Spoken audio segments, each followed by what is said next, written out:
stood there in court trying not to cry as my ex-husband's lawyer tore me apart in front of the judge. "She's broke. She can't even afford a home or decent food and clothes for the kids," she said with a smirk. "Why should she get them?" I clenched my jaw and stayed quiet. I could feel my hands shaking. I didn't want to give them the satisfaction of seeing me fall apart.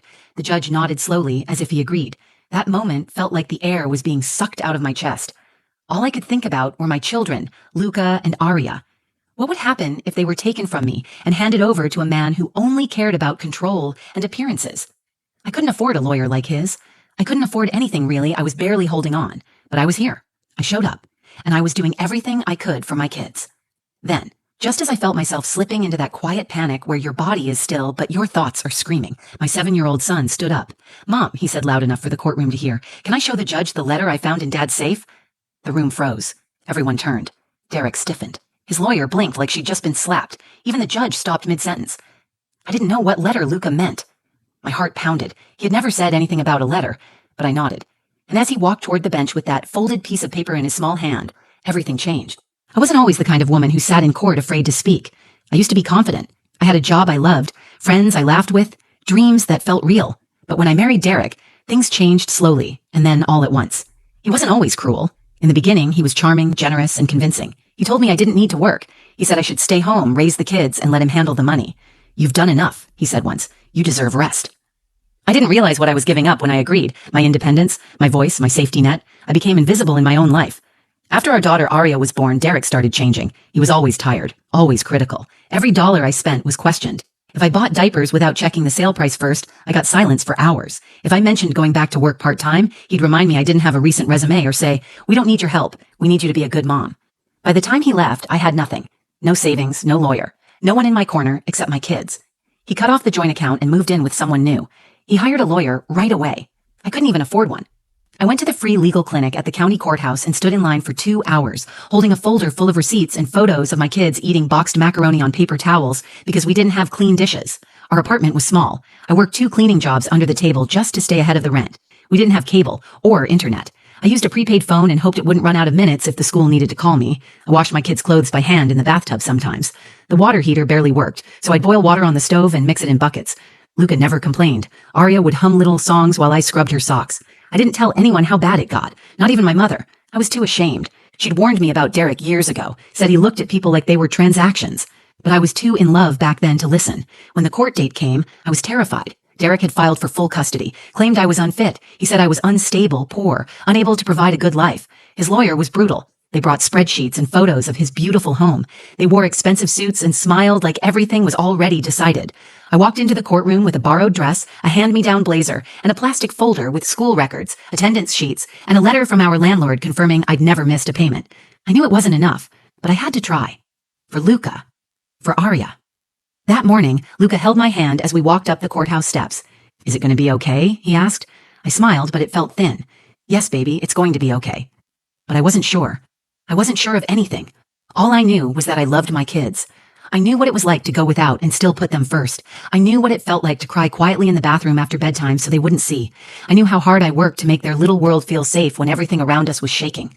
Inside the courtroom, I sat straight and still. I watched Derek avoid eye contact. I listened as his lawyer listed off everything I didn't have. Money, stable housing, reliable transportation. She said, "Her son wears secondhand shoes with holes. Her daughter's teacher says she sometimes skips breakfast. This isn't neglect. This is poverty. And poverty isn't a crime. But it is a risk." I wanted to scream. I wanted to ask, "Where were you when I was skipping dinner to make sure there was enough cereal left? Where were you when I was selling my wedding ring to buy coats for the winter?" But I stayed silent. I had learned that in court, anger doesn't look like strength. It looks like instability. The judge nodded slowly as if every accusation made perfect sense. My heart sank, and just when I felt like I might not make it through the rest of the hearing, I felt that little tug on my sleeve. Luca, my sweet, brave boy. He looked up at me with wide eyes and whispered, "Mom, can I say something to the judge?" The courtroom felt colder the second Derek's lawyer began to speak. Carla Dean walked with the confidence of someone who had done this 100 times and expected to win again. She stood tall, her voice loud and clipped, as she laid out her version of my life. One stripped of truth, one meant to humiliate. She has no stable employment. She receives inconsistent financial assistance. Her apartment is temporary housing. The children deserve better than a mother who can barely feed them. I didn't look at Derek. I didn't need to. I could already picture his face. Blank. Relaxed. Watching this unfold like he had nothing to do with it. as if my financial ruin wasn't carefully orchestrated by him. He was the one who drained our joint account days before leaving. He was the one who refused to help with bills unless it made him look good in front of his parents. But none of that mattered in that room. The only thing the judge had in front of him were the spreadsheets and photos from Derek's side, pictures of his pristine house, the fully stocked fridge, the private school brochures. Carla flipped through her documents with a quiet rhythm, pulling out my bank statements. She held them up like they were dirty laundry. Your Honor, as you can see, my client provides a secure, consistent environment. The children have their own rooms, regular meals, a nanny. Meanwhile, Ms. Moreau has no documented income, no verified employer. She's behind on utilities and was issued a warning for late rent in February. This is not a safe or stable situation for two young children. I felt my face flush. She didn't mention the fact that I had picked up every job I could, often cleaning houses for cash because formal work wasn't an option with 2 kids and no childcare. She didn't mention that the rent notice was resolved within days, or that I'd sold everything valuable I had to keep food in the fridge. The judge didn't speak right away. He leaned back, looking down at the papers like they confirmed what he already believed, that I was trying. But trying wasn't enough. I wanted to defend myself, to explain everything, but I also knew how that would look. I had been warned not to interrupt, not to sound defensive, not to cry too much or appear too cold. So I sat there, silent, embarrassed, burning with shame and frustration. My fingers dug into the edge of my seat. I kept my eyes on the kids sitting quietly beside me. Arya was drawing on a piece of scratch paper with a dull crayon. Luca was watching Derek with narrowed eyes. Then Carla said the sentence that cut deeper than any insult she had thrown so far. Why should she get the children if she can't even afford to care for them? It echoed in my mind. Why should I get them?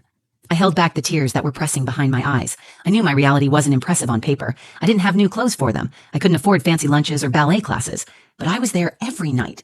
I was the one who brushed their hair, checked for monsters under their beds, and stayed up late hand-sewing patches into their jackets because I couldn't afford new ones. None of that mattered to the court. Only numbers did. Numbers I didn't have. The judge looked at me, his eyes heavy with doubt. He opened his mouth as if he was about to speak when I felt it. That small tug on my arm again. Luca. He whispered, Mom, can I show the judge the letter I found in Dad's safe? At first, I didn't understand. What letter? I stared at him, confused, until he pulled a folded paper from his coat pocket and held it up. My stomach turned. I didn't know what it was, but something in Derek's posture shifted. He sat up straighter. Carla's eyes locked on the paper. Luca, what is that? I asked softly. He didn't answer me. He looked at the judge. Can I give this to you? He asked. The judge looked surprised, but nodded. Bring it here. Luca stepped forward, small and steady, walked past the row of polished suits and wide eyes, and handed the letter to the judge with both hands. The room fell into a strange, heavy silence. I could see Derek start to sweat. Carla turned to him, whispering something quickly, her confidence faltering for the first time. The judge unfolded the paper. I watched his eyes move across the words. His expression changed slowly. Confusion, then realization, then something sharper. He looked up, directly at Derek. Mr. Moreau, he said, would you like to explain this? The moment the judge spoke those words, the temperature in the courtroom seemed to shift. Derek's eyes widened. He opened his mouth but said nothing. Carla leaned toward him quickly, whispering again, but this time her voice carried a thread of urgency. Whatever was written on that piece of paper, it had shaken something loose. I leaned forward, my heart hammering, trying to read the judge's face. He held the letter in both hands and looked down at it again, his brow furrowed. Then he read it aloud. To Derek Moreau, from L. Becker, CPA. Subject, Strategic Financial Shielding. Divorce Prep.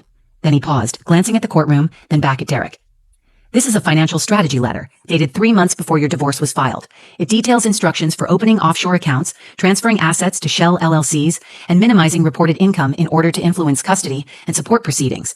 It includes the line, quote, keep primary custody if possible, but at minimum ensure she has little ground for legal appeal by appearing financially stable and morally sound. He stopped reading. The silence in the courtroom wasn't just quiet, it was suffocating. Every eye was now on Derek. Even Carla looked stunned. She turned her head slowly toward him, whispering something that sounded like, is this real? I didn't move. I couldn't. I was frozen between disbelief and a kind of quiet rage that had no outlet. I had suspected things. I knew Derek was strategic, cold when it came to money, and ruthless when it came to getting what he wanted.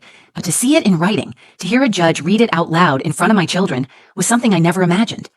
The judge lowered the letter and placed it neatly on the bench in front of him. Then he looked back at Derek and said, you were intentionally misleading this court. You've attempted to manipulate the outcome of these proceedings through financial deception. This letter is a direct attempt to use wealth and calculated dishonesty to deny your children access to their mother. Derek stood up abruptly. That letter is old. It wasn't used. It's not even— Sit down, Mr. Moreau, the judge snapped. The authority in his voice startled everyone. Arya looked up from her drawing and reached for my hand. I wrapped my arm around her without looking away from the judge. He turned his attention back to me. Miss Moreau, were you aware of this letter before today? No, Your Honor, I said. This is the first time I've seen or heard of it. And your son found it? I nodded, my throat tightening. Yes. He never mentioned it until now. Luca looked up at me then. I thought it might help. I found it when I was looking for my tablet at Dad's house. I didn't want to get anyone in trouble, but I didn't want us to lose. The judge stared at him for a long moment. Then something softened in his expression. You did the right thing, young man, he said. He turned back to Carla Dean. I will be reviewing this document in full and pausing this hearing for a formal inquiry into Mr. Moreau's financial conduct. In the meantime, primary custody will remain with Ms. Moreau, with temporary suspension of the defendant's parenting time until this matter is resolved. The words sank in, slowly. I heard them, but my body didn't react at first. It was like my brain needed a moment to make sure I hadn't imagined them. When they finally registered, I felt my knees tremble. I sat down hard, pulling both of my kids into my arms. Carla Dean stood silent, lips pressed together, arms folded tightly. She didn't argue. She couldn't. The damage was done. Derek didn't say another word. After the judge left the bench, the bailiff dismissed the court. I stayed seated, arms wrapped around my children like they were the only thing anchoring me to the ground. Luca leaned into me and whispered, Did I mess up? No, baby, I said. You saved us. He nodded once and didn't say anything else. He didn't need to. I finally understood what kind of strength it takes for a child to carry something like that. And I realized something else. The fight wasn't over. But for the first time in a long time, it felt like the truth had a real chance. I walked out of the courtroom that day holding my kids' hands, barely feeling the ground beneath my feet. My legs were moving, but my mind was somewhere else. I kept replaying the judge's words in my head, trying to believe them. He had stopped the hearing. He had suspended Derek's parenting time. He had believed me, or at least he had finally seen the truth for himself. Outside, the air was cold. Luca let go of my hand to zip up Arya's coat. I watched him, feeling a rush of gratitude that I didn't have words for yet. How do you thank a child for something like that? Or standing up and doing what no adult in that courtroom had the courage to do? A few days later, the court ordered a formal investigation into Derek's financial activity. I met with a court-appointed investigator, a woman named Ms. Trent, who listened carefully, took notes, and never once looked at me like I was less than. She reviewed the letter, asked questions about our finances during the marriage, and requested permission to pull all relevant tax records and asset disclosures from both sides. I agreed without hesitation. I had nothing to hide. Derek, on the other hand, did. Within a week, his house of cards started to fall. The investigator uncovered multiple accounts registered to shell companies in Nevada and Delaware. She found wire transfers to overseas banks, cash transactions that were never disclosed, and tax inconsistencies that made it clear he had been hiding income for years. Every time I received an update, I felt something slowly rebuilding inside me. Trust in my own memory, confidence in my instincts, and belief that maybe, just maybe, justice could exist. For so long, I had been made to feel like I was imagining things. Derek had convinced everyone, including parts of me, that I was weak, paranoid, and incapable. But now, the facts were proving otherwise. The final hearing came faster than I expected. When I walked into the courtroom again, this time with legal representation provided by a domestic support advocacy group, I stood taller. I wasn't wearing borrowed clothes. I had found part-time work cleaning offices and had saved enough for a modest black dress and sturdy heels. Small things, but they felt like armor. Derek looked different too. The confidence was gone. His new lawyer spoke in short, tight sentences. There were no smug glances, no fake smiles.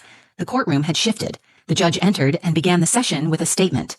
This court has reviewed the financial investigation into Mr. Moreau and finds substantial evidence of willful non-disclosure, asset concealment, and manipulation of income to gain an advantage in these proceedings.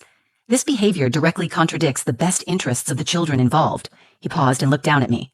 Ms. Moreau, in light of these findings and your demonstrated commitment to your children's well-being under difficult circumstances, this court grants you full physical and legal custody of Luca and Arya. Mr. Moreau is ordered to pay backdated child support and will be subject to monitored visitation pending further review. I didn't cry right away. I think part of me was still bracing for the moment to be taken away, for someone to say there was a mistake or a change, but no one spoke. The judge signed the order. The gavel fell. It was real. Arya squealed quietly and hugged my waist. Luca squeezed my hand. He didn't smile, but his eyes were shining, steady and sure. That night, we had pancakes for dinner and danced to music on the radio. Nothing fancy, just us in our tiny kitchen, laughing until the sound filled every corner of the apartment. I sat on the floor afterward, holding them both on my lap. Arya was singing. Luca was drawing something on a notepad. When I looked down, I saw what he had written. A picture of a house with 3 stick figures. Above it, he'd written, "Home is where Mom is." That letter he found was more than just a piece of evidence. It was a lifeline, a doorway out of fear and into something that finally felt like peace. He could have hidden it, thrown it away, ignored it. But he didn't. Because even at 7 years old, my son knew right from wrong. And in a courtroom full of adults, he was the one brave enough to tell the truth. It's been 6 months since that day in court, but I still think about it often. Not just the moment the judge ruled in my favor, or the look on Derek's face, but the quiet strength it took to get there. The kind of strength that doesn't come from power or money, but from love. The kind that keeps going when everything else is gone. After the ruling, life didn't become perfect. I still worked long hours. I still budgeted every grocery trip down to the last dollar. I still picked up secondhand clothes and clipped coupons and said no to things other families might take for granted. But the fear was gone. The constant pressure, the feeling that someone was waiting to take everything away, that was over. Derek made a few attempts to regain control. He filed a motion to reduce his support payments, then tried to question the monitored visitation requirements. But the evidence was strong, and the court stood firm. He showed up to his scheduled visitations 3 times, then stopped trying. I didn't explain it to the kids in too much detail. I only told them what they needed to know. Their dad wasn't ready to be consistent, and they deserved people who showed up and stayed. They stopped asking after a while. Lucas still talks about the letter sometimes. One evening, we were sitting on the couch, and he asked, "Was I in trouble for taking it?" I shook my head and looked him in the eye. "No, baby, you were brave. You told the truth when it mattered most." He nodded like he understood, and leaned his head on my shoulder. That moment reminded me of how easily children carry burdens we don't even see. He had carried that piece of paper for weeks. He had waited for the right time to speak. He had chosen justice when no one asked him to. I started going to counseling. At first, it felt strange to talk about everything out loud, to hear myself admit just how bad it had been. But healing needs air. The more I spoke, the more I realized how much I had internalized. The shame, the guilt, the lie that being poor meant I was failing my children, that I had to prove my worth by looking okay instead of just being honest about how hard it was. My counselor helped me see something I hadn't before. I wasn't weak for struggling. I was strong for surviving, strong for keeping a roof over our heads, for showing up to court without a lawyer, for putting my children first every single day. One weekend, I found a part-time office job that offered benefits. It wasn't glamorous, but it was steady. I took it. I bought a laptop so I could take evening classes online and work toward a certification in bookkeeping. It was something I had always been good at, but never believed I could turn into a real career. The kids started doing better, too. Aria made a new best friend at her preschool, and her teacher said she'd become more talkative and confident. Luca joined the school's art club and had one of his drawings put up in the hallway. He chose a picture of a tree with roots, thick and deep. Underneath it, he wrote one word, growing. That's what we're doing now, growing. It doesn't always feel fast or easy, but it's steady. Every week, we move a little further from fear and a little closer to peace. Sometimes people ask me how I stayed so calm in court, how I didn't fall apart. The truth is, I almost did. But when you're a mother and your babies are on the line, you find a way to keep breathing, to keep standing. Not because it's easy, but because giving up was never an option. This story started in a courtroom, with me being accused of being too poor to be a good mother. It ended with the truth being spoken by the smallest voice in the room, a child who knew what love looked like and wasn't afraid to prove it. We didn't win because we had power or money or perfect appearances. We won because we had honesty, because we stayed kind, and because even when the odds were against us, we refused to break. There's one thing I've learned, it's this. Justice doesn't always come easy, but it can still come. And sometimes, when it does, it arrives in the form of a folded letter in a little boy's hand, held with quiet courage, offered with love. That's the day everything changed. Not just in court, not just legally, but in my heart. That was the day I stopped surviving and started living again. If this story moved you, if it reminded you of the quiet strength it takes to keep going when everything is against you, then please take a moment to like this video. Share it with someone who might need to hear that they're not alone. Leave a comment. Whether you're a parent, a survivor, or someone who just believes in truth and justice, your voice matters here. I read every single one. And if you want more real stories about resilience, love, and what it means to fight for what matters most, subscribe to the channel. We're building a community here, one that sees people, not just their struggles. Thank you for being part of it.